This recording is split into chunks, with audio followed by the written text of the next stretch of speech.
বিমান হামলার পাশাপাশি বুধবার রাতেও ফের সীমান্তে ব্যাপক গোলাগুলির ঘটনা ঘটেছে ভারত পাকিস্তানের সেনাদের মধ্যে। এতে পাকিস্তানি সেনাদের গুলিতে নিহত হয়েছেন এক ভারতীয় সেনা। শুধু তাই নয়, সামরিক আগ্রাসনে ব্যবহার ভারতীয় 12টি ড্রোন ভূপাতিত করেছে ইসলামাবাদ। ইসরায়েলে তৈরি এমন 25টি হারপ ড্রোন দিয়ে হামলা চালায় নয়াদিল্লি, কিন্তু শেহবাজ বাহিনীর কাছে আবারও ধরাশায়ী মোদি বাহিনী। আরও বিস্তারিত জানাচ্ছেন এসআই রাজ। তীব্র উত্তেজনার মধ্যে কাশ্মীর সীমান্তের নিয়ন্ত্রণ রেখা বরাবর ভারত ও পাকিস্তানের সেনাদের মধ্যে আবারও ব্যাপক গোলাগুলির ঘটনা ঘটেছে। ওই গোলাগুলিতে ভারতীয় এক সৈন্য নিহত হওয়ার খবর পাওয়া গেছে। নিহত ওই সেনার নাম দীনেশ কুমার শর্মা। দেশটির হরিয়ানা রাজ্যের বাসিন্দা শর্মা জম্মুর পুঞ্জ সেক্টরে তিনি নিহত হয়েছেন। বৃহস্পতিবার পৃথক প্রতিবেদনে এই তথ্য জানিয়েছে মার্কিন সংবাদ মাধ্যম CNN ও ভারতীয় সংবাদ মাধ্যম এনডিটিভি। পাকিস্তানি সেনারা হালকা অস্ত্র ও আর্টিলারি গান ব্যবহার করে নিয়ন্ত্রণ রেখা জুড়ে গুলি চালায় বলে অভিযোগ করেছে ভারত।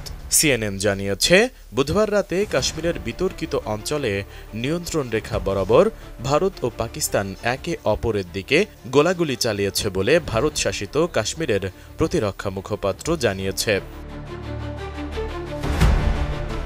এদিকে পাকিস্তানে হামলা চালিয়ে ভয়াবহ বিপর্যয়ের মুখে পড়েছে ভারত সরকার। দেশটির অন্তত 25টি ইসরায়েলি ড্রোন ভূপাতিত করেছে ইসলামাবাদ।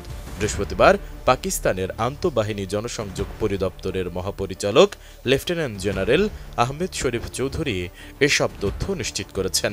এক ব্রিফিংয়ে তিনি বলেন, পাকিস্তান সেনাবাহিনী গতরাত থেকে ভারতের পাঠানো 25টি ইসরায়েলি হারপ ড্রোনের মধ্যে 12টি ধ্বংস করেছে। সামরিক বাহিনীর বক্তব্য অনুযায়ী টেকনিক্যাল সফট কিল এবং অস্ত্র নির্ভর হার্ড কিল পদ্ধতি ব্যবহার করে পাকিস্তান সেনাবাহিনী ভারতের পাঠানো এসব ড্রোন সম্পূর্ণভাবে নিষ্ক্রিয় করেছে। গ্লিটারের টুইন লেমন ও অ্যান্টিব্যাকটেরিয়াল ফর্মুলা বাসনকে চকচকে জীবাণুমুক্ত করে আমাদের দেয় গ্লিটার গ্যারান্টি। আইএসপিআর আরও দাবি করেছে, গত 6 মে ভারতের বিমান হামলার জবাবে পাকিস্তানের প্রতিক্রিয়ায় ভারতের 5টি আধুনিক যুদ্ধ বিমান, একাধিক ড্রোন এবং সেনা সদস্য নিহত হওয়ায় দেশটি আতঙ্কিত হয়ে এই ড্রোন হামলা চালায়।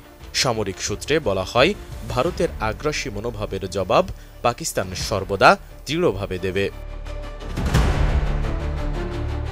অন্যদিকে পাকিস্তানের পাঠানো একাধিক ড্রোন ও ক্ষেপণাস্ত্রও নিষ্ক্রিয় করার দাবি করেছে ভারত।